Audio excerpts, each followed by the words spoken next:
آیا چار سو۔ وعلیکم السلام۔ یہ تھوڑا سا نا لوگوں کی طرف کیمرہ کریں تو میں ان لوگوں سے خطاب کر کے، ہاں شاباش۔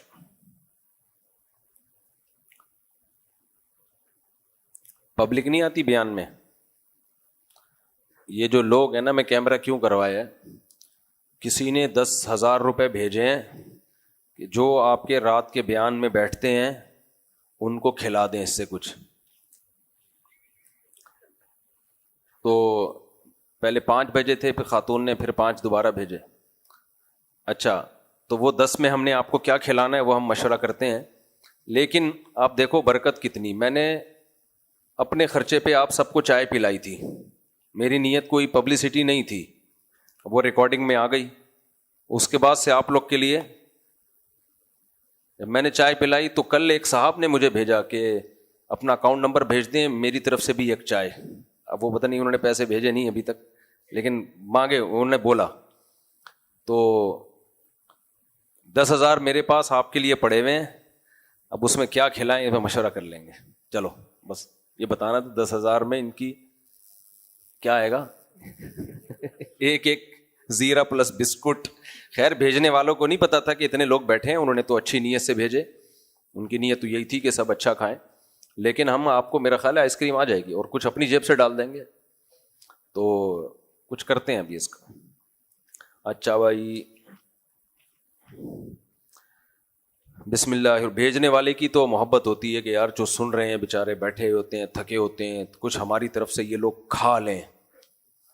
تو اب مجھے کیا پتا آپ جائیدادیں کھا کے بیٹھے ہوئے ہیں، یہ کیا آپ لوگ کا جذبہ ہے کھانے کا، کتنا کھائیں گے؟ تو ہم اس 10 میں کچھ ملا کے کچھ کھلا دیں گے انشاءاللہ، تسلی رکھیں آپ لوگ، گھبرائیں نہیں۔ سورہ یوسف چل رہی تھی، ہم یہاں تک پہنچے تھے وقال نسبۃ فی المدینۃ، رمضان 2025 کی سورہ یوسف، کیونکہ سورہ یوسف تو پہلے بھی کئی بار بیان ہو چکی ہے۔ 2025 1446 ہجری، اصولی طور پر تو 1446 ہجری پہلے کہنا چاہیے۔ کل ہم نے سورہ یوسف کا آدھا حصہ پڑھ لیا تھا، آج دوسرا حصہ ہے۔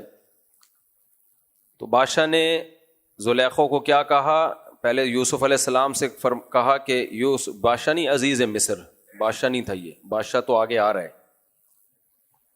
تو یوسف اعرض عن ھذا، اے یوسف اگنور کرو اس کو۔ اعراض اردو میں بھی یہ لفظ استعمال ہوتا ہے نا، اعراض کرو۔ واستغفری لذنبک انک کنت من الخاطئین، لیکن بات کیا ہوئی، مارکیٹ میں آؤٹ ہو گئی، ایسے کان در کان، اور مصر میں شہر کی عورتیں کہنے لگیں امرأۃ العزیز تراود فتاها عن نفسی، عزیز مصر ہے، اس کی بیوی اتنا بڑا عہدہ، اور وہ عاشق کس پہ ہو رہی ہے؟ ایک غلام پہ، ایک لڑکے پہ، گھر کے ایک خادم پہ عاشق ہو رہی ہے۔ انا لنراها فی ضلال مبین، ہم یہ سمجھتے ہیں کہ وہ کھلی ہوئی غلطی میں پڑی ہوئی ہے، اس کا جو اسٹینڈرڈ ہے وہ اس کے لیول کا نہیں ہے۔ اس پہ کل کچھ مثالیں آئی تھیں۔ فلما سمعت بمکرہن، کچھ غلطیاں ایسی ہوتی ہیں کہ وہ نہیں ہونی چاہیے، لیکن جب ہو جائیں تو وہ ریورس نہیں ہوتی۔ تو عزیز مصر کی بیوی کو بھی اندازہ ہوا یہ غلطی ہو گئی، یہ بات پھیل گئی ہے، لیکن اب یہ غلطی ریورس نہیں ہو سکتی، اب اس غلطی کی تلافی کسی اور طریقے سے کرنی پڑے گی۔ لہذا اب یہ نہیں ہے کہ بیان دے دو نہیں نہیں ایسا کچھ بھی نہیں ہوا، یہ خبر فیک ہے، یہ خبر کیا ہے بھائی، جھوٹی خبر ہے، بالکل ایسا کچھ نہیں ہے۔ اس نے یہ بیان نہیں دیا، اس نے کہا بھائی بات تو پھیل گئی ہے۔ تو اب یہی ہے کہ جو مجھے تانے دیے جا رہے ہیں کہ اسٹینڈرڈ نہیں ہے، اچھا پہلے میں اس کی ایک مثال دے دوں۔ کچھ غلطیاں غلط ہوتی ہیں لیکن وہ ریورس نہیں ہو سکتی، اب اسی کو ٹھیک کرنا ہوتا ہے، اس کو ریورس نہیں ہو سکتی۔ یہ اس کی مثال ہے، جب میں نے دوسری شادی کی نا تو بہت لتاڑا گیا، تو ہمارے سسرال والوں کا بڑا دباؤ تھا، تو ہمارے ایک ریلیٹیو نے ان سے کہا کہ کام تو بندے نے غلط کیا ہے، ٹھیک نہیں کیا، لیکن اب یہ غلطی ریورس نہیں ہو سکتی کہ ہم کہیں کہ دوسری کو طلاق دو، کیونکہ وہ دوسری کا قصور کیا ہے بھائی, اس پہ طلاق کا دھبا لگ جائے گا. وہ بھی ایسا ہی ہے جیسے پہلی ہے, تو کیوں چھوڑیں ہم اس کو. تو اس وقت مجھے یہ جملہ ہمیشہ کے لیے یاد ہو گیا. کچھ غلطیاں ایسی ہوتی ہیں اگر وہ غلط ہو بھی تو ریورس, حالانکہ میری تو غلطی نہیں تھی لیکن ایک مثال دے رہا ہوں, بڑی خاندانی مثال دی کہ انہوں نے, وہ اس میرے عمل سے خوش نہیں تھے, وہ راضی نہیں تھے, لیکن انہوں نے ہمارے سسرال میں یہ کہا کام تو غلط کیا ہے لیکن اب جب ہو گیا تو اب یہ ریورس نہیں ہو سکتا. ایک اور اس کی میں خاندانی مثال دیتا ہوں آپ کو, خاندانی مثال. انہوں نے کہا اب ریورس کرنا اس سے زیادہ غلط ہو جائے گا کہ کسی کو طلاق دلوائیں ہم, یہ زیادہ غلط ہو جائے گا. ایک اور خاندانی مثال, جامعہ فاروقیہ میں ہمارے استاذ تھے حضرت مفتی ابو لبابہ صاحب, مفتی تھے. آج کل آپ کو پتہ ہے مارکیٹ میں نا 2 نمبر مفتی بھی بہت آ رہے ہیں. ایک قریب میں ایک 2 نمبر مفتی تھا جس کو آتا شاتا کچھ بھی نہیں تھا, جیسے وہ ایک آیا نا نیا مارکیٹ میں, اوہو آج تک ہم وطر غلط پڑھتے رہے ہیں. اس کی بھی میں کھچائی کرنے والا ہوں انشاءاللہ, اس میں ریکارڈ کروانے والا ہوں کہ اس نے 2 نمبریاں کتنی کی ہیں, کہ 2 رکعت کے بعد وطر میں بیٹھنا نہیں ہوتا اور آہا ہم ساری زندگی بیٹھتے رہے ہیں, اوہو یہ کیا ہو گیا ہمارے سے. پھر آگے نبی پر بہتان بھی باندھا ہے اس نالائق نے کہ نبی نے منع کیا 2 رکعت کے بعد بیٹھنے پر, لیکن ایسی کوئی حدیث نہیں ہے. اس کی تو میں کھچائی ابھی انشاءاللہ پورے ریفرنسز کے ساتھ کروں گا. تو اس طرح کے کوئی مارکیٹ میں مفتی جامعہ فاروقیہ کے قریب ادارہ کھول کے بیٹھ گئے اور دے دنادن فتویٰ دے کے ٹھپے لگانے کے لیے, جواب آتے واتے تھے نہیں.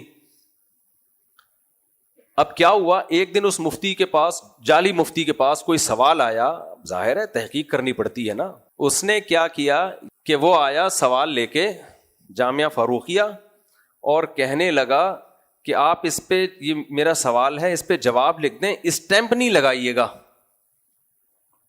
اب جامعہ فاروقیہ والوں نے دیکھا کہ یار ہر شخص یہ کہتا ہے کہ حضرت جواب لکھیں تو اسٹیمپ ضرور لگائیں, یہ پہلا آدمی آیا جو کہے جواب چاہیے لیکن ٹھپا نہیں لگائیے گا. مفتی البابا صاحب کو شک ہوا, استاذ کو ہمارے دامت برکاتہم العالیہ ان کو شک ہوا کہ یار کوئی مسئلہ دال میں کالا کالا لگ رہا ہے. انکوائری کی تو پتا چلا یہ آدمی جعلی مفتی ہے, جامعہ فاروقیہ سے فتویٰ لیتا ہے, ٹھپا اپنا لگا کے مارکیٹ میں چلا دیتا ہے.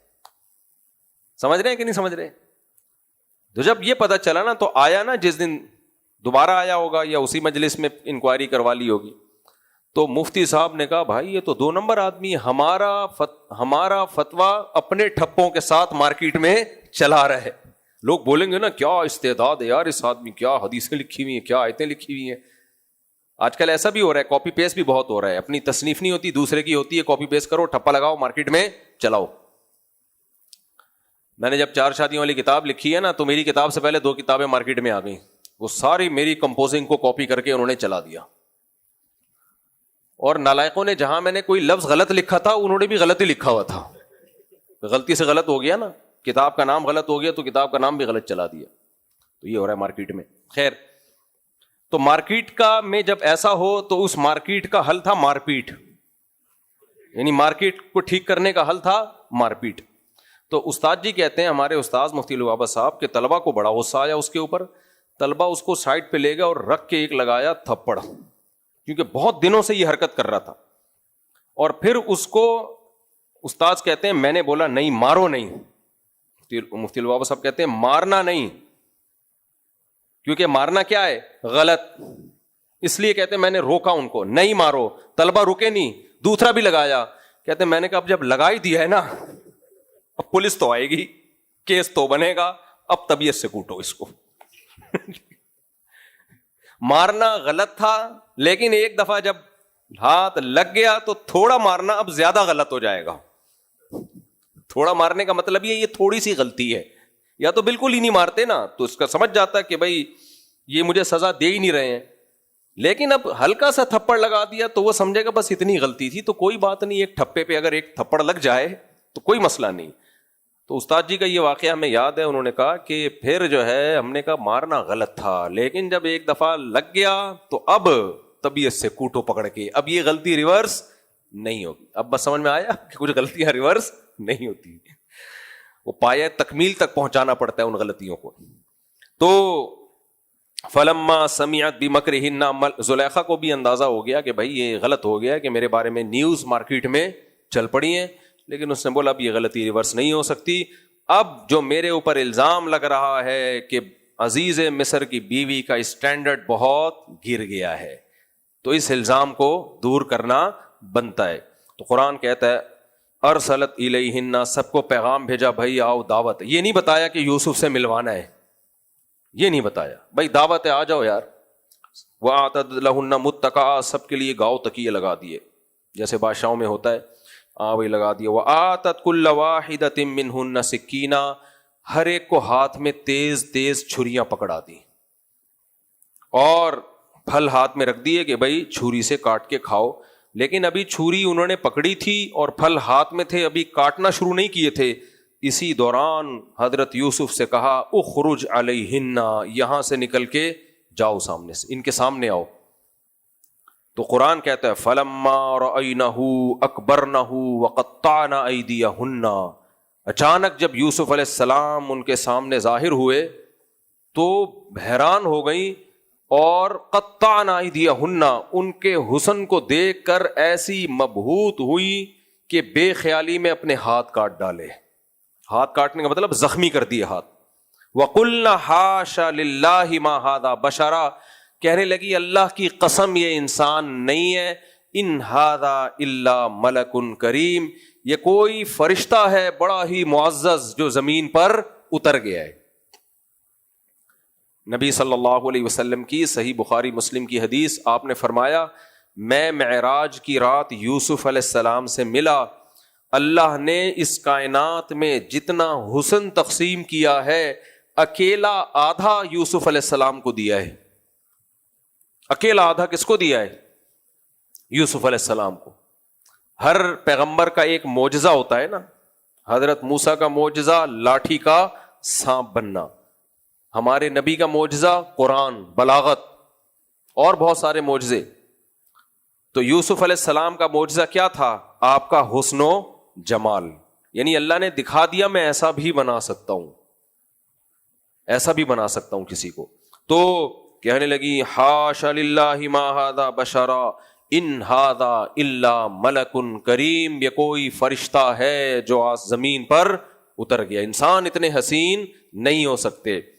قالت فذلکن الذی لمتننی فیہ، دیکھو زلیخا ہوشیار کتنی تھی، اس نے یہ نہیں کہا کہ اسی یوسف کو بلاؤ ذرا جس کے بارے میں مجھ پہ تہمت لگی ہے، اس کو بلاؤ نہ، پہلے نہیں، یہ شوقیہ نون پرسن ہے، کوئی نوجوان ہے، ہم تمہیں اس نوجوان کی زیارت کرانا چاہتے ہیں، یہ نہیں بتایا کہ یوسف کو بلا رہی ہوں، تاکہ ان کے منہ سے پہلے یہ گواہی نکلے۔ تو جیسے ہی انہوں نے کہا نا یہ اللہ کی قسم یہ انسان نہیں ہے، یہ فرشتہ ہے جو زمین پہ اتر گیا ہے، تو پھر اس نے کہا ذالکن الذی، اشارہ کر کے ہاتھ سے کہا ذالکن الذی لمتننی فی، یہ ہے وہ جس کے بارے میں تم مجھے ملامت کر رہی تھی کہ امرات العزیز تراود فتاها عن نفسی، کہ عزیز مصر کے بیوی ہے اور ایک غلام پر اور ایک گھر کے خادم پر عاشق ہو گئی ہے۔ تو کیا دماغ تھا یا اس نے اپنی سے الزام دور کرنے کے لیے طریقہ کیا اختیار کیا؟ پہلے بھی تو کہہ سکتی تھی نا کہ بھائی تم لوگ آ جاؤ، تم جس کے بارے میں مجھ پہ الزام لگا رہی ہو نا، میں اس یوسف کو بلاؤں گی، پھر تمہیں دکھاؤں گی، پھر تم خود بولنا، بتاؤ۔ نہ اس نے کہا بھائی اس سے پتہ چلتا ہے، دیکھو جو لوگ جذباتی ہوتے ہیں نا وہ اپنی مراد تک نہیں پہنچتے، ایک دم نہیں کرنا شروع کر دیتے۔ جو پلاننگ کر کے کام کرتے ہیں کہ بھائی ابھی پلاننگ کرنی ہے، پلاننگ یہ کرنی ہے کہ بھائی ہم نے آپ کی دعوت رکھنی ہے، اگلا پوچھے گا کیوں، کیا ہو گیا؟ بھائی دعوت کا آج تک تو بھی خیال نہیں، چھوڑو یار، کبھی دوستی یاری میں دعوتیں چلتی ہیں، چلو بھائی دعوت آ کے بیٹھ گئے، چھریاں پکڑا دی، بھائی چھریاں ہم کو کیوں پکڑا رہے ہو؟ تمہارے گھر میں خدمت گزار نہیں ہے، ان سے یہ سیب کٹوا کے رکھ لیتی نہ، بس آپ چھری پکڑیں اور بات نہیں، چپ، جو آپ کو کہا جا رہا ہے، یہ پورا ماحول بنایا جا رہا ہے، صبر ہے اس کے اندر، تحمل ہے۔ اور پھر یہ نہیں کہا اب میں اسی یوسف کو بلاؤں گی جس کے بارے میں تم مجھے ملامت کر رہے تھے، وہ یوسف آئے گا تو تم اس کا حسن دیکھ کے خود کہنا کہ میں مجرم ہوں یا نہیں ہوں، مجھ پہ تہمت لگانا ٹھیک ہے یا نہیں، نہ، یہ اسٹائل چھچورے لوگوں کا ہوتا ہے۔ یہ کس کا اسٹائل ہوتا ہے؟ دیکھو جب آپ کسی ریلائبل ادارے میں انٹرویو دینے کے لیے جاتے ہیں، ٹو دا پوائنٹ آپ سے سوال پوچھتے ہیں، وہ کسی بھی بڑے ادارے میں جائیں گے نا، آسان مثال دوں, یو ایس اے آپ جا رہے ہو ویزے کے لیے, یو ایس اے جا رہے ہو, آپ کو انٹرویو کے لیے بلایا, انہوں نے بلاتے ہیں نا یو ایس اے والے, جرمنی والے, انہوں نے آپ سے پوچھا آپ کا نام کیا ہے, آپ نے کہا غفار نام ہے, پیار سے پپو کہتے ہیں, اور ویسے تو والد صاحب چاہ رہے تھے کہ میرا نام جمشید رکھیں, لیکن والدہ کا اصرار تھا کہ پپو وہ کیا رکھا جائے, غفار رکھا جائے, اسی وقت ریجیکٹ. ٹھیک ہے نا. جاب کیا ہے آپ کی, جاب جو ہے, جاب آپ نے جاب کا پوچھا ہے نا, اچھا جاب میری, میں اسٹاک ایکسچینج میں جاب کرتا ہوں, اور پچھلے سال میں نے یہ جوائن کی ہے, اس سے پہلے میں ڈرائیونگ کی جاب کرتا تھا, لیکن چونکہ پڑھا لکھا تھا تو میرے والد صاحب نے مجھے کہا اسٹاک میں, تو میں اسٹاک ایکسچینج چلا گیا. چماٹ مارے گا نکال کے نا, گارڈوں کو بولے گا اس کو پڑھ کے, وہ ایمبیسی بند کر کے چلا جائے گا. کہیں بھی کوئی بھی سیریس لوگ ہوتے ہیں نا بھائی, جو پوچھا جا رہا ہے ہاں یا نہ میں اس کا جواب دو, ایران توران مت کرو. تو رشتے جو ریجیکٹ ہوتے ہیں نا, جو سمجھدار آدمی اگر بیٹھا ہوا وہ بھی جو پوچھ رہا ہے, آپ نے ایران توران شروع کر دیا, تو بعض دفعہ لڑکی کے ابا ریجیکٹ, نکل یہاں سے.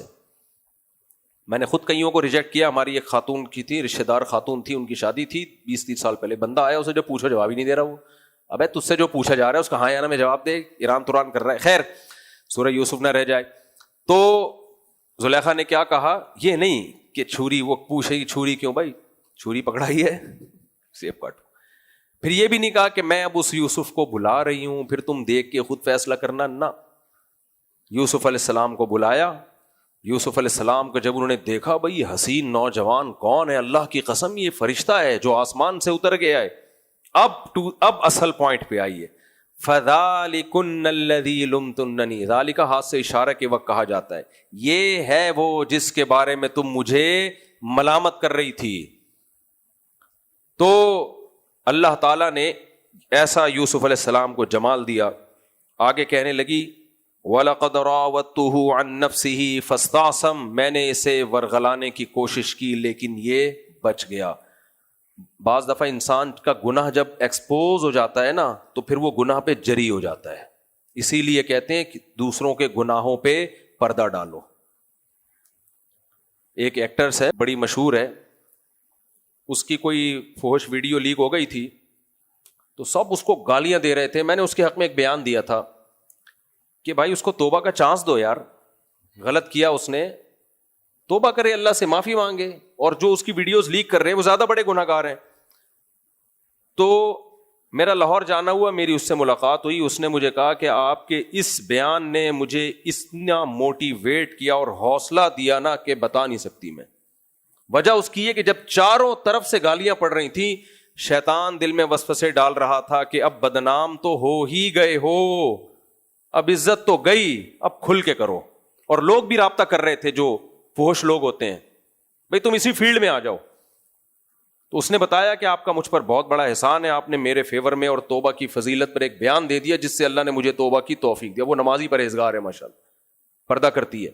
تو اس سے اب دیکھو, پہلے تو وہ جو عزیز مصر کی بیوی تھی نا, وہ گناہ کو چھپانا چاہ رہی تھی, اپنے شوہر کے سامنے بھی نہیں اگلا اس نے, لوگوں کو سے بھی چھپانے کی کوشش کی, لیکن کیا ہوا, برائی کی چیز لوگوں نے پھیلا دی. اب جب پھیلا دی, بدنام ہو گئی, تو اب کیا کہہ رہی ہے کہ وَلَئِن لَّمْ يَفْعَلْ مَا آمُرُهُ لَيُسْجَنَنَّ وَلَيَكُونًا مِّنَ الصَّاغِرِينَ, کہ یہ معاذ اللہ نقل کفر نباشت, یہ میرے ساتھ اگر میری خواہش پوری نہیں کریں گے تو لَيُسْجَنَنَّ, اسے جیل کی کوٹری میں ڈلوا دوں گی, اور یہ رسوا ہو جائے گا جیل کی کوٹری میں. میں سمجھا پا رہا ہوں, جب گناہ کسی کا ظاہر ہوتا ہے نا تو وہ گناہ پہ جری ہو جاتا ہے. اس لیے شریعت کا حکم کیا ہے, پردہ ڈالو, پردہ ڈالو, کیونکہ جب تک لوگوں سے چھپا ہوا ہے وہ ڈر ڈر کے کرے گا, وہ ڈر ڈر کے کرے گا. یہاں ہمارا سیکولر لبرل طبقہ ایک فضول بات بہت کرتا ہے, کہتا ہم کوئی منافق نہیں ہے, ہم جیسے ہم لوگوں کے سامنے ہیں ویسے ہی ہم گھر کے اندر بھی ہیں, ویسے ہی ہم بند کمرے میں بھی ہیں. او بھائی, بند کمرے میں گناہ بھی گناہ ہے, لیکن کم درجے کا گناہ, پبلک کے سامنے یہ گناہ زیادہ درجے کا گناہ ہے. ایک صاحب کہہ رہے تھے رمضان میں فلم دیکھ رہے تھے, میں نے کہا بھائی کیا کر رہا ہے, رمضان میں تو احتیاط کرو. آپ مجھے بتا رہے تھے کہ میں دیکھتا ہوں, تو میں نے کہا رمضان میں تو احتیاط کرو. میں منافق نہیں ہوں کہ رمضان میں الگ شوال میں الگ. میں نے کہا پھر ایسا کرو, مسجد میں جا کے دیکھو فلم, کوئی پوچھے مسجد میں کیا کر رہا ہے, میں منافق نہیں ہوں کہ مسجد میں الگ اور مسجد سے باہر الگ. چرس پیو مسجد میں بیٹھ کے, کوئی پکڑے کہ مسجد میں کیا کر, میں منافق نہیں ہوں کہ برساتی نالے میں الگ اور مسجد میں الگ. جاہل لوگ ہیں, انہوں نے گناہ کو ہلکا کر دیا ہے. نبی صلی اللہ علیہ وسلم کی صحیح حدیث ہے, کل امتی معافن الا المجاہرین, جہار کرنے والے ہر امت قابل معافی ہو سکتی ہے, جو کھل کے پبلک کے سامنے گناہ کرتے ہیں وہ قابل معافی نہیں ہو سکتے, اس لیے کہ ان کو اپنے گناہ پہ ندامت نہیں ہے. تو اپنے گناہ اگر اللہ نہ کرے, بند کمرے میں بھی کسی نے گناہ کیا ہے, اللہ بچائے سب کو, اس پہ بھی پردہ ڈالنے کا حکم ہے. پبلک کے سامنے مت بتاؤ کہ میں یہ کرتا ہوں, میں یوں کرتا ہوں. آج نوجوان بتا رہے ہوتے ہیں میری گرل فرینڈ ہے, میں نے اتنی لڑکیوں کے ساتھ ریلیشن قائم کیا. بھائی تو گدے کتوں والے کام کر کے ہمیں کیوں بتا رہا ہے, دوستوں کو کیوں بتا رہا ہے؟ تو بڑا مجرم ہے.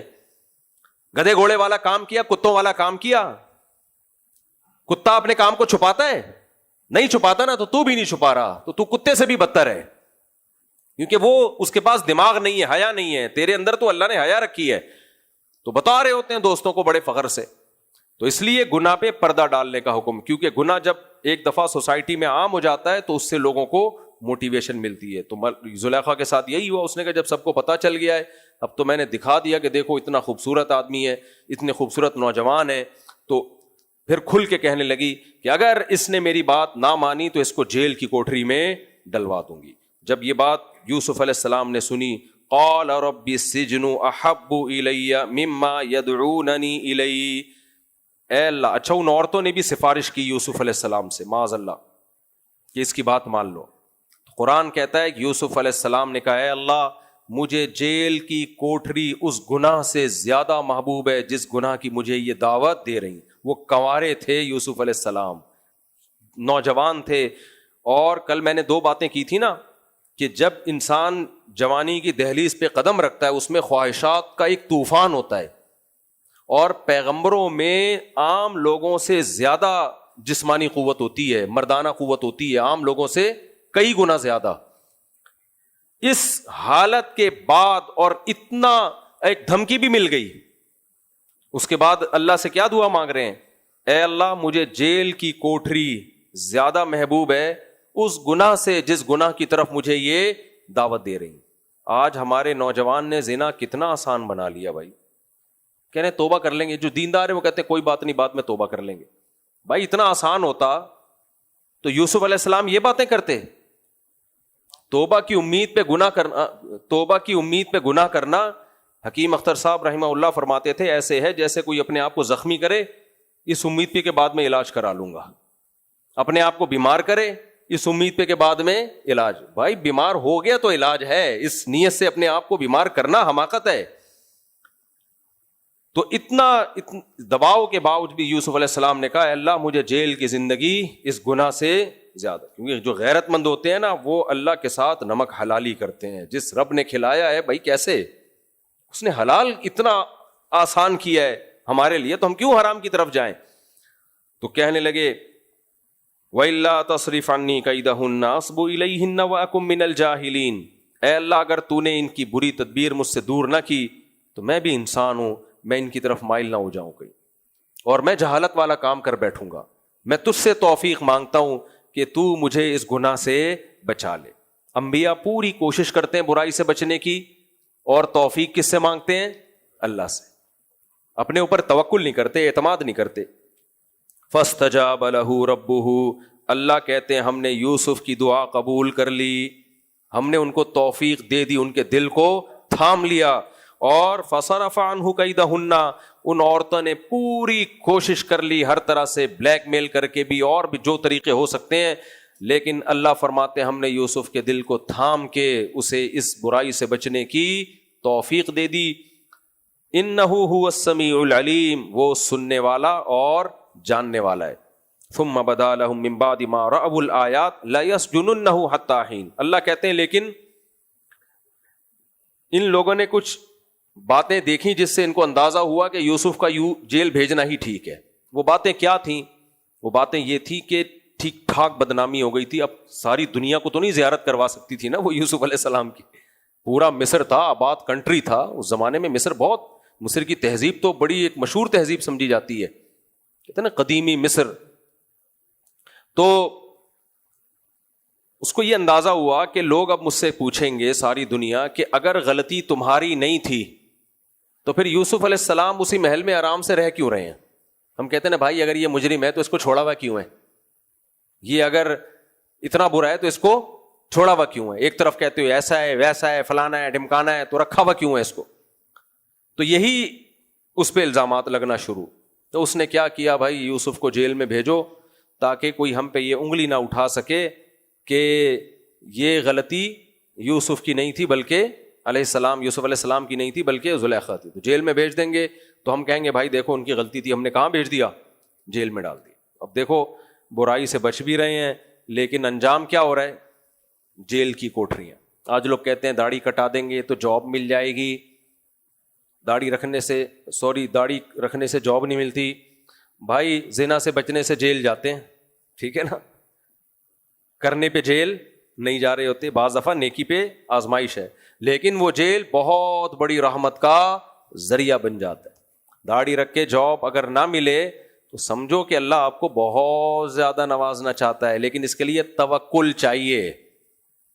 یوسف علیہ السلام میں توکل تھا، جیل گئے، اللہ کی تقدیر پہ راضی ہوں. بھائی کب تک رکھنا ہے اللہ نے یہاں؟ پوری زندگی رکھنا ہے، اللہ کی تقدیر پہ راضی. یہ توکل ہونا چاہیے.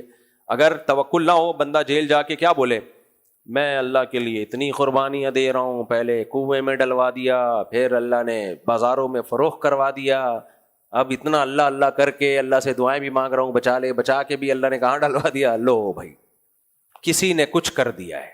یہ چغتائی صاحب سے رابطہ کرو، وہ سرسوں کا تیل کا کوئی نسخہ بتائیں گے ناخن پہ. اور اب تو آزاد جمیل صاحب آ گئے ہیں، یوں لگائیں گے جیل کی دروازہ. کیا خیال ہے بھائی؟ نئی فلم مارکیٹ میں آ چکی ہے، میٹر پہ یوں کریں گے، میٹر کیا ہو جائے گا؟ رک جائے گا.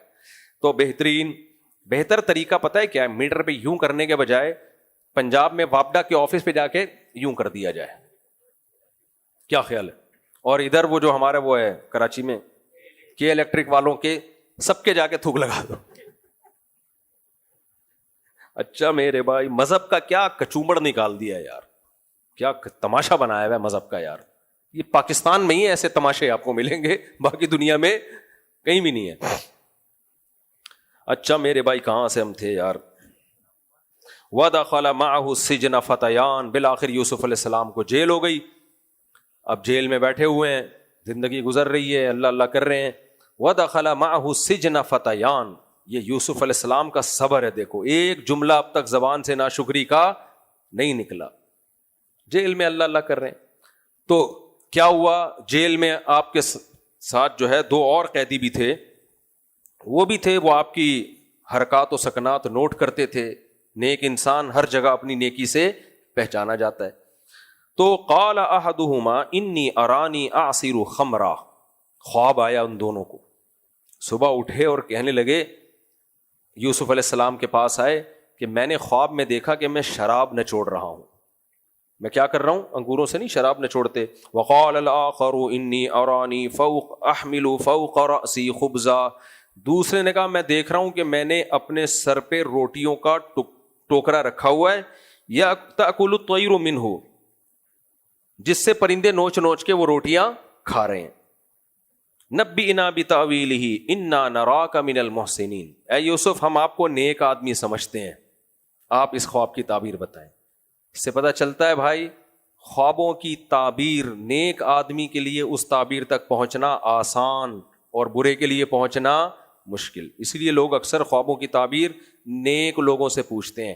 اس کے لیے صرف نیک ہونا کافی نہیں ہے، زیرک اور عقل مند ہونا بھی ضروری ہے، دماغ تیز ہو.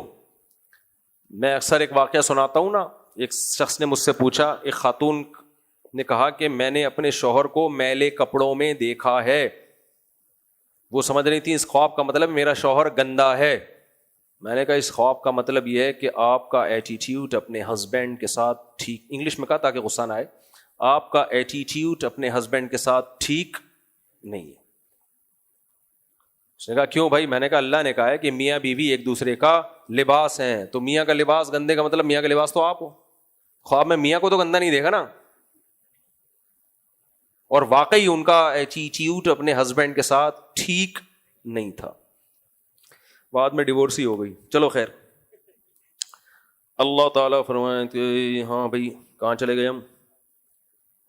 تو وہ کہنے لگے انا نراک من المحسنین, ہم آپ کو نیک لوگ. اب ایسا نہ ہو کسی کو خواب میں اپنے ہسبینڈ گندے کپڑوں میں یا بیوی گندے کپڑوں میں آ جائے تو بدگمان نہ ہو. ہر خواب ہر ایک کے لیے ایک جیسا نہیں ہوتا. ہو سکتا ہے گھر میں صرف ختم ہو گیا, وہ اس لیے گندے میلے ہی گھوم رہے ہوں, یہ بھی ہو سکتا ہے. خواب میں اشارہ ہو کہ اس کو تمیز والے کپڑے پہنا دو, گندے کپڑے پہن کے آفس جا رہا ہے, سمجھ رہے ہیں, میلے کپڑے پہن کے آفس جا رہا ہے, صرف منگواؤ اس سے سودے میں, یا یہ کمپنی غلط ہے, یہ جو صرف کی ہے یہ لوکل کمپنی ہے, اچھی والی کمپنی منگواؤ, یہ بھی مطلب ہو سکتا ہے.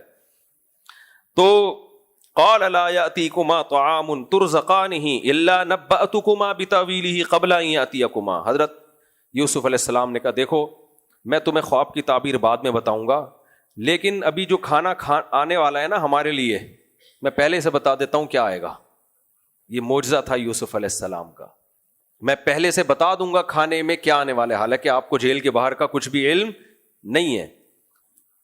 حضرت یوسف نے کیوں یہ معجزہ دکھایا؟ یہ علم غیب نہیں ہے, اسے کیا کہتے ہیں معجزہ. اللہ بذریعہ وحی بتا رہا ہے, تو اللہ جیسے نبی کو بذریعہ وحی بتاتا ہے تو کسی ولی کو بذریعہ کرامت بھی بتا سکتا ہے. معجزہ اور کرامت پر میں تفصیلی بات کر چکا ہوں. معجزے اور کرامت میں فرق صرف یہ ہے کہ معجزہ یقینی ہے, کرامت کے وجود پہ یقین کرنا ضروری نہیں ہے. بتانے والے پر ہے, اگر قابل اعتماد ہے تو مان لو, قابل اعتماد نہیں ہے تو ریجیکٹ کر دو. لیکن وہ کرامت اور جو معجزہ ہے نا, یہ نسبت دونوں کی اللہ کی طرف ہوتی ہے. لہذا کرامت معجزہ جتنا عجیب ہوتا ہے کرامت بھی اتنی عجیب ہو سکتی ہے, اس میں کوئی اچنبے کی بات نہیں ہے. تو فضائل اعمال میں جو کرامت کے واقعات ہیں ان کو شرک قرار دینا درست نہیں ہے, وہ مستند کتابوں سے لیے گئے واقعات ہیں. اب لوگ کہتے ہیں تو کہانیاں ہیں, آپ کو کہانیاں لگ رہی ہیں کیونکہ آپ کے ہاں بزرگ ہوتے نہیں ہیں, اس لیے کرامتیں ہوتی نہیں ہیں. ہمارا تو بزرگوں سے ایک سلسلہ صحابہ تک پہنچتا ہے, لہذا کرامتوں کی ہمارے یہاں الحمدللہ بھرمار ہے.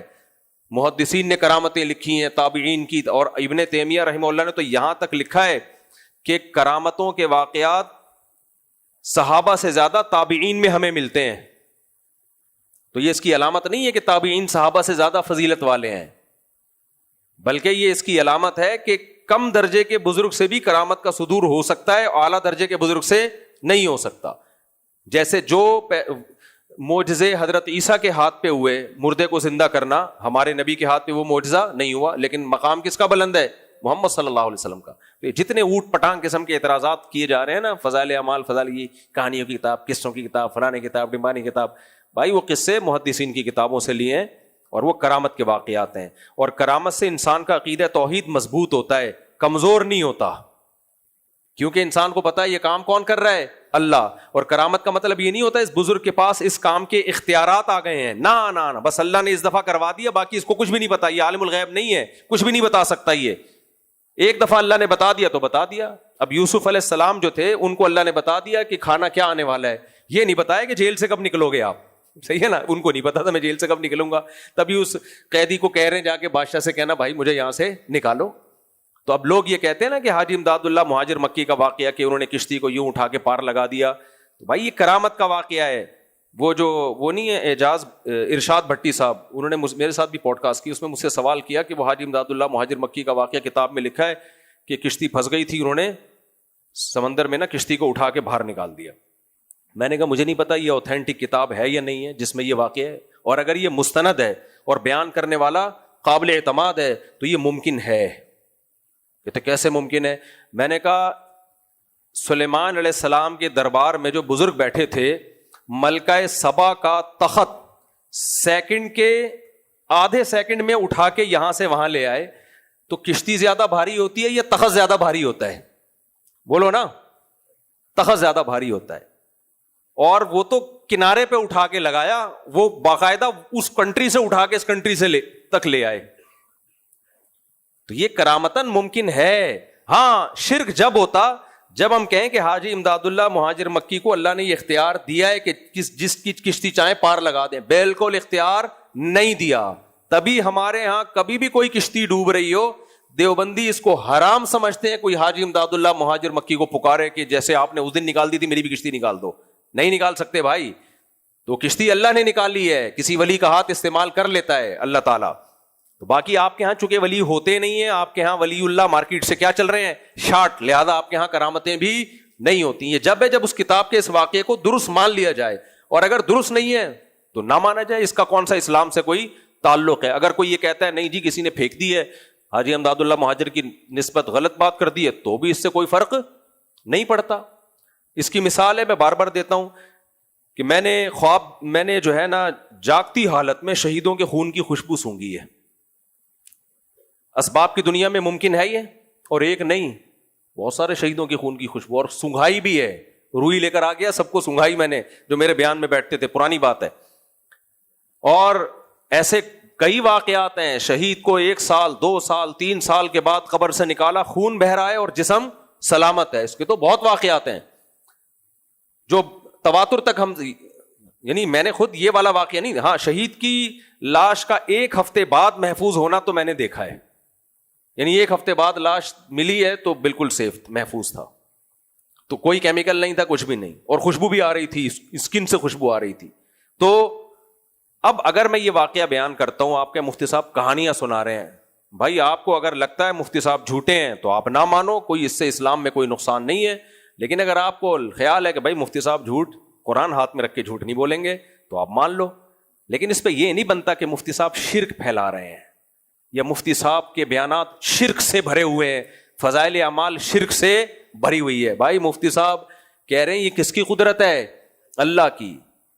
یہ شہید کا کمال نہیں ہے کہ اپنے خون میں خوشبو پیدا کر دی. خون میں خوشبو پیدا کرنا اسباب سے ہٹ کر ہے, یہ سائنٹیفکلی ممکن نہیں ہے. اسباب سے ہٹ کے کام کون کرتا ہے؟ اللہ. تو اگر یہ واقعہ کتابوں میں لکھا ہے حاجی امداد اللہ مہاجر مکی نے کشتی اٹھا کے باہر نکال دی, تو یہ اسباب سے ہٹ کے کام ہے, یہ کسی ولی کے اختیار میں نہیں ہے. تو یہ کام اگر ہوا ہے تو کس نے کیا ہے؟ اللہ نے کیا ہے. ہاں ایک سوال یہ ہوتا ہے کہ قرآن و سنت چھوڑ کر ان قصوں میں لوگوں کو کیوں لگایا ہوا ہے؟ اس کا جواب یہ کہ اگر قرآن و سنت چھوڑ کے لگایا ہوا ہوتا تو واقعی غلط کیا ہوا ہوتا. لیکن قرآن و سنت پہ لانے کے لیے اگر لگایا ہوا ہے کہ دیکھو اللہ کے ولی کے ہاتھ پہ کیسی کیسی کرامتیں ظاہر ہوتی ہیں, دیکھو شہیدوں کے خون سے کیسے خوشبو آتی ہے, تاکہ لوگوں کو شہادت پہ موٹیویٹ کیا جا سکے, لوگوں کو ولی اللہ بننے کی ترغیب دی جا سکے. تو پھر یہ قرآن و سنت کو چھوڑ کے نہیں قصے سنائے جا رہے, یہ قرآن و سنت پہ لانے کے لیے قصے سنائے جا رہے ہیں. جیسے قرآن و سنت خود بھی تو ایسے قصے سناتا ہے نا. قرآن خود بھی تو بتا رہا ہے کہ جو ہے وہ سلیمان السلام کے تخت میں یوں ہوا, ایک بندہ یوں اٹھا کے لے آئے, تو اللہ یہ شرک پھیلانے کے لیے معاذ اللہ بتا رہا ہے. اللہ اس لیے بتا رہا ہے کہ خدا کی قدرت پہ یقین کر لو. تو اب اللہ جو یوسف علیہ السلام کے بارے میں بتا رہا ہے کہ یوسف علیہ السلام نے کہا تمہارے آنے سے پہلے بتا دوں گا کیا پکا ہے, تو معاذ اللہ شرک پھیلانے کے لیے بتا رہا ہے کہ پیغمبر عالم الغیب ہوتے ہیں نہ. اللہ یہ بتانے کے لیے بتا رہا ہے کہ اپنی قدرت اور طاقت, اللہ عالم الغیب ہے, اور پیغمبروں کو بعض دفعہ وہ غیب کی بات بتا دیتا ہے. تو ان لوگوں کو حضرت یوسف کے نبی ہونے کا یقین آئے, اور پھر وہ توحید کی دعوت آپ کی زبان سے سنے, کیونکہ آگے یوسف علیہ السلام نے ان کو توحید کی دعوت دی ہے. سمجھتے ہو کہ نہیں سمجھتے؟ آگے چلتے ہیں میرے بھائی. ایک خلاصے کے طور پہ ایک بات کروں, اس پہ الگ سے کلپ بنا کے چلا دینا ولید, یہ جو پوری کرامت کی بحث ہے نا, آخری بات کروں تاکہ پھر ہم یہ واقعہ لے کے چلیں, تاکہ یہ ٹاپک کمپلیٹ ہو. دیکھو کرامت کو اور معجزوں کو اگر عیسائی ذہنیت سے دیکھو گے تو کافر ہو جاؤ گے, اور اگر ملحدوں کی حیثیت سے دیکھو گے تو انکار کر دو گے. عیسائیوں نے کیا کیا؟ حضرت عیسیٰ علیہ السلام کے معجزے دیکھے شرکیہ دماغ سے, تو ان معجزوں کو اللہ کی طرف منسوب کرنے کے بجائے شرک میں مبتلا ہو گئے کہ عیسیٰ بڑے طاقتور ہیں, اللہ کے بیٹے ہیں. یہ شرکیہ ذہنیت تھی, یہ دماغ خراب تھا. اور ایتھیس ملحد لوگ, انہوں نے معجزوں کو دیکھا, انہوں نے کہا یار یہ تو ہو ہی نہیں سکتا, امپاسبل, سائنس میں ایسا پاسبل ہی نہیں ہے. انہوں نے کیا کر دیا؟ انکار, اٹ ازنٹ پاسبل. تو کرامتوں کا بھی یہی ہے, دماغ میں گوبر ہوگا, شرک بھرا ہوا ہوگا, تو ہر کرامت میں آپ کو کیا لگے گا؟ شرک. اور بولو گے کہ یہ شرک پھیلا رہے ہیں, کہ حاجی امداد اللہ کشتی بھی نکال سکتے ہیں, فلانا بزرگ دیوبندیوں کے یہ بھی کر سکتے ہیں. یہ آپ کس کھوپڑی سے سوچ رہے ہو؟ شرکیہ دماغ سے. اور اگر آپ ملحدوں کے دماغ سے سوچو گے تو آپ ہر قسم کی کرامت کا انکار کر دو گے, بولے کہ پاسبل ہی نہیں ہے. تو یہ دونوں میں بیلنس کیا ہے؟ وہی بیلنس ہے جو علماء دیوبند جس کے قائل ہیں. بھائی کرامت کا صدور ممکن ہے, اللہ سب کچھ کر سکتا ہے, لیکن ہوتا یہ اللہ سے, اس ولی سے نہیں ہوتا. لہذا کسی ولی سے نہ مردہ زندہ کرنے کا مانگ سکتے ہیں, نہ کسی ولی سے ہم کشتی پار لگانے کو مانگ سکتے ہیں. سمجھتا ہے کہ نہیں سمجھتا؟ چلو آگے جلدی علی میرے بھائی. تو حضرت یوسف علیہ السلام نے فرمایا کہ میں تمہیں کھانے کا بتا دوں گا. تو وہ حیران ہوئے, بھائی آپ کو کیسے پتہ چل رہی ہیں یہ ساری باتیں؟ تو یوسف علیہ السلام نے بتایا, ذالکما مما علمنی ربی, یہ سب کس نے بتایا ہے مجھے؟ میرے رب نے. کیوں بھائی؟ اب دیکھا, معجزہ ظاہر کرنے کا اصل مقصد اللہ کی طرف لانا ہے. تو ہمارے اکابر نے یا فضائل اعمال نے جو کرامتیں لکھی ہیں اس کا مقصد ان ولیوں سے جوڑنا نہیں, بلکہ کس سے؟ اللہ سے. اب یوسف علیہ السلام بتا رہے ہیں, بھائی اللہ نے جو مجھے یہ معجزے دیے ہیں اس کی وجہ یہ ہے, انی ترکت ملت قوم لا یؤمنون باللہ, میں نے ان لوگوں کو چھوڑ دیا, ان کے مذہب کو, ان کے عقیدے کو, جو اللہ پہ ایمان نہیں رکھتے. وہم بالآخرۃ ہم کافرون, اور وہ آخرت کا بھی انکار کرتے ہیں. یعنی میں آخرت کا بھی اقرار کرتا ہوں اور اللہ پر ایمان بھی رکھتا ہوں. واتبعت ملت آبائی ابراہیم و اسحاق و یعقوب, اور میں عام لوگوں کو فالو نہیں کرتا بلکہ اپنے باپ دادا کو فالو کرتا ہوں. ابراہیم, اسحاق اور یعقوب کو کیوں فالو کر رہا ہوں بھائی میں ان تینوں کو؟ اس کی وجہ یہ ہے, ما کان لنا نشرک باللہ من شیء, ہمارے لیے یہ لائق ہی نہیں ہے کہ ہم اللہ کے ساتھ کسی کو شریک کریں. ہمارا توحید پرستوں کا خاندان ہے, لہذا میں کس کو فالو کرتا ہوں؟ اپنے باپ دادا کو. اس سے یہ بھی پتہ چلتا ہے جو صبح و شام منجن بیچا جاتا ہے نا کہ باپ دادا کی اندھی تقلید حرام ہے, باپ دادا کے پیچھے چلنا حرام ہے. باپ دادا کے پیچھے چلنا جب حرام ہے جب باپ دادا خود کمبخت غلط راستے پہ چل رہے ہوں. اگر باپ دادا ابو حنیفہ, امام شافعی جیسے ہوں تو پھر ان کو فالو کرنے کا حکم ہے. سمجھتے ہو؟ اس کو اندھی تقلید کہتے ہی نہیں ہے. اندھی تقلید وہ ہوتی ہے جو مشرکین مکہ کیا کرتے تھے باپ دادا کی. تو قرآن نے ان کو صرف تقلید سے منع نہیں کیا, بلکہ قرآن نے کہا اولو کان آباؤہم لا یعقلون شیئا ولا یہتدون, اگرچہ تمہارے باپ دادا کو نہ عقل ہو نہ سیدھے راستے پر, پھر بھی ان کے پیچھے چلو گے. اٹ از کالڈ اندھی تقلید. ابو حنیفہ کے پاس تو عقل بھی تھی, علم بھی تھا, سمجھ رہے ہو, ان سے زیادہ تھا. جو جس نے نمونے نے کلپ بنایا نا 2 رکعت کے بعد بیٹھنا کیا ہے؟ ناجائز ہے. نبی نے حکم دیا کہ وتر کو مغرب کی طرح نہ پڑھو. اس نمونے کو میں جواب دوں گا تو پتہ چلے گا کہ اس نمونے میں علم زیادہ ہے یا امام حنیفہ کے پاس علم زیادہ تھا. تو باپ دادا اگر پڑھے لکھے ہوں تو ان کو فالو, تو یہ پیغمبر تھے, سیدھے راستے پر تھے, انہوں نے کیا کہا؟ ہم اپنے باپ دادا کو فالو کرتے ہیں, ہم اللہ کے ساتھ کسی کو شریک نہیں کرتے. معجزہ بتا کے دعوت کس کی دے رہے ہیں؟ توحید کی. پھر کہتے ہیں ذالک من فضل اللہ علینا وعلی الناس, یہ اللہ کا ہم پر اور لوگوں پر فضل ہے کہ اللہ نے ہمیں ایک توحید کا راستہ دکھایا. ولکن اکثر الناس لا یشکرون, لیکن لوگ اکثر شکر ادا نہیں کرتے. کیا مطلب؟ توحید پر چلانے کا حکم دینا تو انسان کی فطرت ہے. فطرت پہ چلنے کا جب حکم دیا جاتا ہے تو یہ آزمائش نہیں ہے بلکہ یہ تو شکر ہے. اگر اللہ شرک کا حکم دیتا بیڑا غرق ہو جاتا ہمارا, ٹھیک ہے نا, پتہ ہی نہیں چلتا کون سے والے بھگوان کو کب پکارنا ہے ہم نے. تو اللہ کا فضل ہے, خدا پہ لگا دیا اللہ نے, لیکن لوگ شکر ادا نہیں کرتے. اب دیکھو یوسف علیہ السلام کے ساتھ وہ جیل میں کتنے عرصے تھے, لیکن حضرت یوسف نے ان کو توحید کی تبلیغ نہیں کی, اس سے پہلے نہیں کی. سمجھتے ہو کہ نہیں سمجھتے؟ اس سے پہلے نہیں کی. اب جب وہ خواب کی تعبیر پوچھنے کے لیے آئے تو خواب کی تعبیر نہیں بتا رہے. آپ لوگ کو سمجھ میں نہیں آ رہا. بھائی سوال پیدا ہوتا ہے, اتنے عرصے سے آپ جیل میں ان کے ساتھ تھے تو پہلے کیوں نہیں سمجھایا؟ اور اگر سمجھانا ہی تھا تو اب جو پہلے سوال پوچھا ہے اس سوال کا جواب دیں, بعد میں سمجھا دیں. پہلے تو اگلے کے سوال کو فوکس کریں گے نا آپ. دیکھو ایک ڈاکٹر ہے اور ایک یہ آدمی ہے, آدمی تو ہے الحمدللہ, اس کے پیٹ میں درد ہو رہا ہے, کلبازیاں کھا رہا ہے. میں ڈاکٹر ہوں, مجھے پتا ہے پیٹ کے درد کی کیا دوا ہے, میں پیٹ کے درد کی دوا نہیں دے رہا اس کو. لوگ مجھے الزام لگائیں گے نا, یار تو اس کو دوا دینا, یار میڈیسن دے. میں کہوں یہ مجھ سے لے نہیں رہا میڈیسن, میں کہوں بھائی نہیں لے رہا تو خود دے دے جا کے. اور 3 دن کے بعد اس کو خیال ہے چلو ڈاکٹر صاحب خود سے تو میڈیسن دے نہیں رہے ہیں, میں خود ہی منہ سے پھوٹ لوں. 3 دن کے بعد یہ میرے پاس ہے, مفتی صاحب یا ڈاکٹر صاحب میرے پیٹ میں درد ہو رہا ہے. اب میں دوا دینے کے بجائے نصیحت شروع کر دوں, میں بتاؤں بھائی دیکھ یہ معجزہ, میں فلاں میڈیکل سے کالج سے فارغ, میں یہ اس کے سوال کا جواب نہیں دے رہا میں. اب ڈبل الزام لگے گا کہ نہیں لگے گا؟ کیا ہو گیا بھائی؟ ڈاکٹر صاحب پہلی بات تو یہ پیٹ میں درد ہوا تھا فوراً دوا دے دیتے اس کے مانگے بغیر, اور اگر ڈیلے کرنا تھا, اس کے مانگے بغیر آپ نے دوا دینی نہیں تھی, تو جب دوا مانگ رہے تو پہلے دوا دیں, بعد میں آپ اس کو نصیحت کریں. یہ سوال بنتا ہے کہ نہیں بنتا؟ اس کا جواب یہ ہے کہ پیٹ کا درد محسوس ہوتا ہے, چیختا ہے انسان, خود ہی اس کو جب پتا چلتا ہے نا ڈاکٹر کی طرف, خود ہی لپکتا ہے. شرک کا جو درد ہے نا, جو عذاب ہے, شیطان اعمال کو مزین کر دیتا ہے, آخرت کا انکار پہ لے آتا ہے شیطان. اس میں انسان کو اتنی طلب نہیں ہوتی کہ وہ خود پوچھے, اور جب طلب نہیں ہوتی تو بعض دفعہ بے طلب آدمی کو دعوت دینے سے ری ایکشن ہوتا ہے, وہ ضد پہ آتا ہے, ماننے کے بجائے الٹا اور زیادہ انکار کر دیتا ہے. سمجھ میں آ رہی ہے بات؟ پیٹ میں درد جو ہو رہا ہے نا, میں کہوں میرے پاس پیناڈول کی گولی ہے تو کبھی ضد پہ نہیں آئے گا, یا میں کہوں میرے پاس پیٹ کے دوا کی گولی ہے, فوراً کہہ کے دو, فوراً دو, فوراً دو. لیکن اگر اس کے اندر کوئی اخلاقی برائی ہے, وہ کوئی نہیں مانتا کہ میں بدتمیز ہوں, مجھے نصیحت کرو آپ. یہ بہت کم لوگ ہوتے ہیں. ایسے موقع پہ آپ کسی کو نصیحت کرنا شروع کر دیں خود سے جا کے, جیسے کہ بہت سے لوگ آپ کو پنچایتی نظر آئیں گے.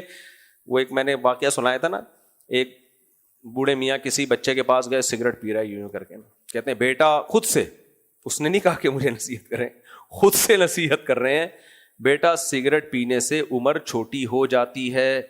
اس نے کہا میرے دادا تو 90 سال میں مرے تھے. تو کیا بیٹا وہ سگریٹ نہیں پیتے تھے؟ نہیں, وہ دوسروں کے کام میں ٹانگ نہیں اڑاتے تھے. غلط واقعہ یہ, بچوں کو ایسا کہنا نہیں چاہیے. جب نصیحت کی تو مانے, لیکن میں صرف سمجھانے کے لیے مثال دے رہا ہوں. بعض دفعہ کیا ہوتا ہے کہ آپ اچھی باتوں کی نصیحت خود سے کرتے ہیں, سامنے والا اس کو سیریس نہیں لیتا, اور پھر ایک دو دفعہ تبلیغ کے بعد اس کے دل میں اس کی حیثیت ختم, دل سخت ہو جاتا ہے. اور بعض دفعہ یہ بھی ہوتا ہے ضد پہ آ جاتا ہے. یوسف علیہ السلام موقع کا انتظار کر رہے تھے.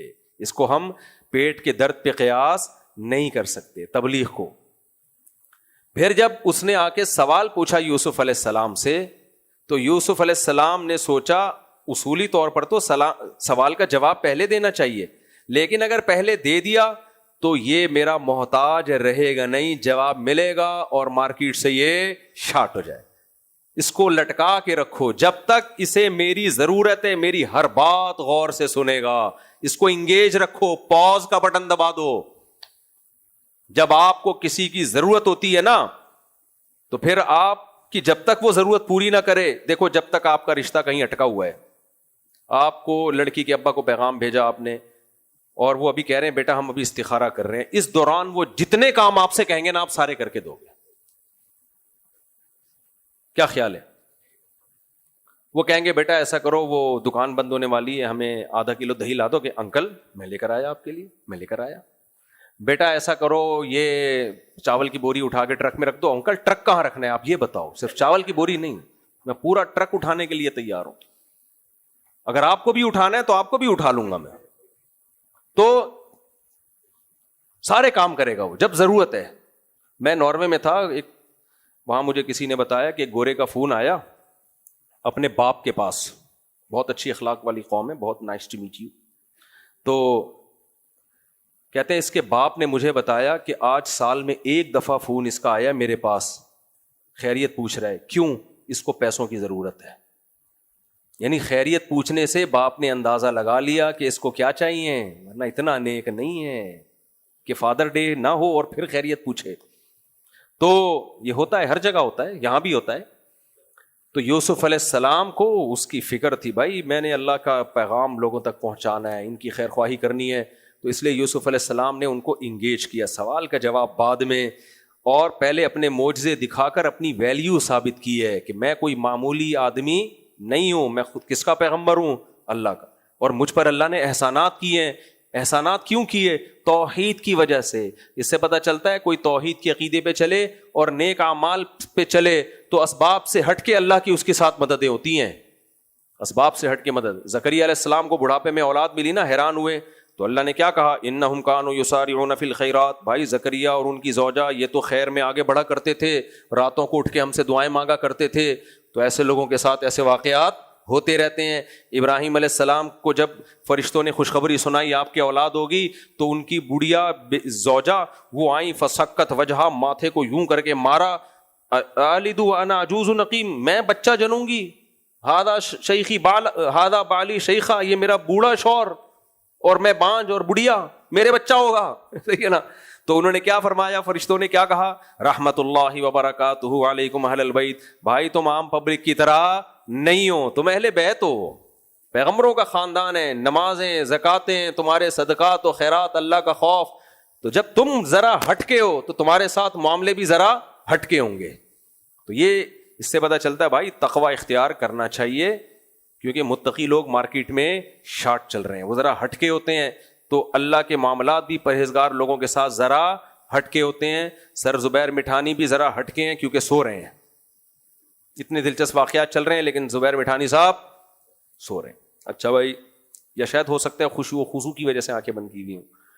یہ بھی اسماعیلی تھے, غیر مسلم سے مسلمان ہوئے تھے, یہ ماشاء اللہ بڑے خاندانی مسلمان ہوئے. اچھا میرے بھائی, جب مسلمان ہوئے تو فرقوں میں پریشان ہو گئے تھے. جماعت المسلمین والے ادھر لے کے جا رہے تھے, اہل حدیث ادھر لے کے جا رہے تھے, دیوبندی ادھر لے کے جا رہے تھے, بریلوی ادھر لے کے جا رہے تھے, پاگل ہو گئے نا, بالکل ہی باولے ہو گئے تھے. تو خیر پھر یہاں ابھی تو سیٹ ہو گئے نا الحمدللہ. اچھا میرے, تو جب بھی کوئی غیر مسلم ادھر مسلمان ہوتا ہے نا, باولا ہو جاتا ہے وہ. اچھا میرے بھائی جلدی جلدی مکمل کر رہے ہیں یار, بہت وقت ہو گیا, 2-4 منٹ میں بس, پھر جو رہ جائے گا کل کر لیں گے انشاءاللہ. تو پھر آگے کہنے لگے, یا صاحب یہ سجنی, اے میرے جیل کے دو ساتھیوں. غیر مسلم ہیں لیکن کیا کہہ رہے ہیں, صاحب دوست کو کہتے ہیں, اے میرے جیل کے دو دوستوں.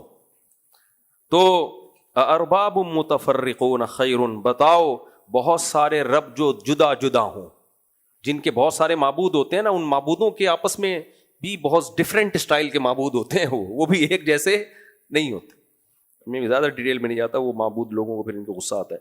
خیر ام اللہ الواحد القہار, وہ زیادہ بہتر ہے یہ ایک اللہ جو اکیلا ہے اور سب پر غالب ہے, کوئی درخت بھی اس کی مرضی کے بغیر پتہ نہیں ہلا سکتا. ما تعبدون من دونه الا اسماء سمیتموها, وہ بت پرست قوم تھی, تم نہیں عبادت کرتے اس اللہ کو چھوڑ کر مگر کچھ نام ہیں, سمیتموها انتم وآباؤکم, جو تم نے اور تمہارے باپ دادا نے گڑھ لی ہیں, خود ہی بت بنائے, خود ہی ان کے نام رکھ لیے. اب بتوں کے نام تو وسیم غفار نہیں ہو سکتے, اس لیے میں اب وسیم کو معاف کر دیتا ہوں آج. ما انزل اللہ بہا من سلطان, اللہ نے ان کے برحق ہونے کی کوئی دلیل نازل نہیں کی آسمان میں. یہ لوگ پتہ ہے کیا کہتے ہیں بت پرست لوگ, کہ اصل تو وہی ہے جو آسمانوں پر ہے, اس نے ان کو بھی اختیارات دے رکھے ہیں. وہ مانتے تھے کہ اصل تو وہی ہے. تو اس پہ یوسف علیہ السلام نے کہا بھائی اس نے کون سی دلیل اتاری ہے کہ یہ ہے جن کو میں نے اس کو میں نے اولاد دینے کا اختیار دیا ہے, اس کو یہ کہاں دلیل کہاں ہے تمہارے پاس اس کی؟ تو تمہارے باپ دادا نے خود ہی ایک چیزیں فرض کی ہوئی ہیں. پھر کہنے لگے ان الحکم الا للہ, حکم صرف کس کا ہے؟ اللہ کا. امارا اللہ تعبدوا الا ایہ, اس اللہ نے حکم دیا ہے کہ اس کے سوا کسی کی عبادت نہیں ہوگی.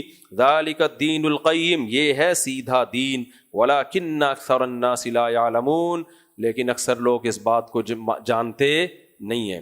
پھر ان کو تعبیر بتائی انہوں نے, یا صاحب السجن اما احدکما فیسقی ربہ خمرا, اے میرے جیل کے دونوں دوستو, تم میں سے ایک کیا کرے گا رہا ہونے کے بعد, اس کو رہائی ملنے والی ہے, اور وہ بادشاہ کو جیسے پہلے شراب پلایا کرتا تھا اسی طرح سے انگور نچوڑ کے شراب پلائے گا. وَأَمَّا الْآخَرُ, اور یہ جو دوسرا ہے, فَيُسْلَبُ, اسے سولی پہ لٹکا دیا جائے گا. فَتَأْكُلُ الطَّيْرُ مِن رَّأْسِهِ, اور اس کی لاش کئی دنوں تک لٹکی رہے گی, اور پرندے اس کے سر میں سے مغز نکال کے کھاتے رہیں گے.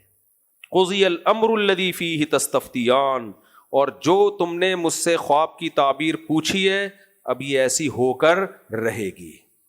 یہ 100% تعبیر ہے.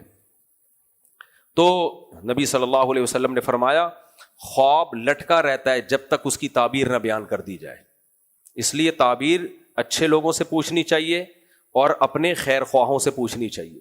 بعض اب اچھا خواب ہے, کسی نے الٹی تعبیر بتا دی تو خطرہ ہوتا ہے کہ پھر جو بتائیے ویسے ہی ہو. حدیث سے اشارہ ملتا ہے ہمیں. ایک اچھا برا خواب آئے سنایا بھی نہ کرو. ایک صاحب نے مجھے بتایا کہ ان کے پاس فون آیا, ایک بندہ کہتا ہے میں نے آپ کے بارے میں خواب دیکھا کہ آپ نے اپنی بیوی کو طلاق دے دی ہے. وہ بندہ میرے پاس آیا, میں نے کہا اس کمبخت کو بولو کہ جس نے تجھے یہ خواب سنایا ہے تو یہ آیا تھا تو بتانے کی کیا ضرورت تھی, اور اللہ کی قدرت پھر ان دونوں میں طلاق ہو بھی گئی بعد میں. تو میں نے کہا اس کو چماٹ مار جا کے, جس کو چھوڑو آیا تو بس جانے دو.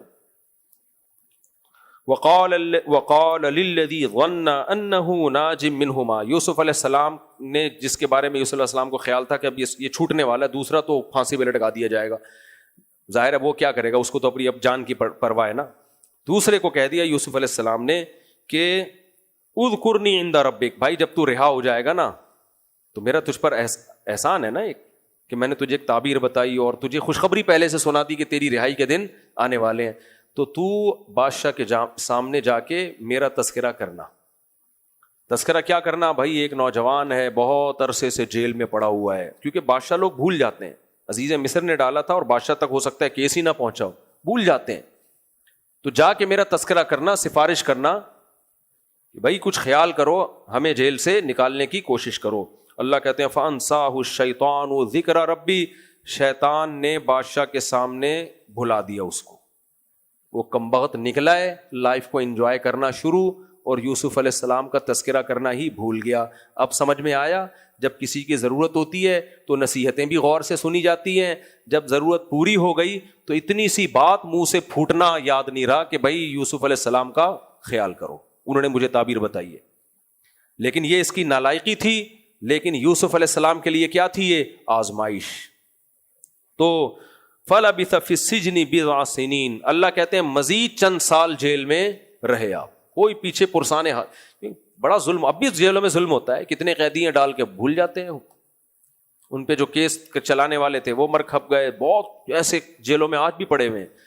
بچپن میں ایک پروگرام آتا تھا نا نیلام گھر، اس میں ایک دفعہ دکھایا کہ ایک شخص نے 40 سال ایک بندہ جیل میں پڑا رہا تھا، اس کا کیس لڑا لڑا کے اس کو باہر نکالا ہے، بچپن سے لے کے جوانی پوری کس میں گزر گئی؟ جیل میں۔ اس کا کیا تھا؟ وہ کیس کرنے والے مر گئے، کھپ گئے، تو وہ فائلیں غائب ہو گئیں، بہت پوری دنیا میں ہوتا ہے یہ، ایسے ایسے لوگ جیلوں میں پڑے ہوئے ہیں نا، پوری پوری زندگیاں ان کی جیلوں میں برباد ہو جاتی ہیں۔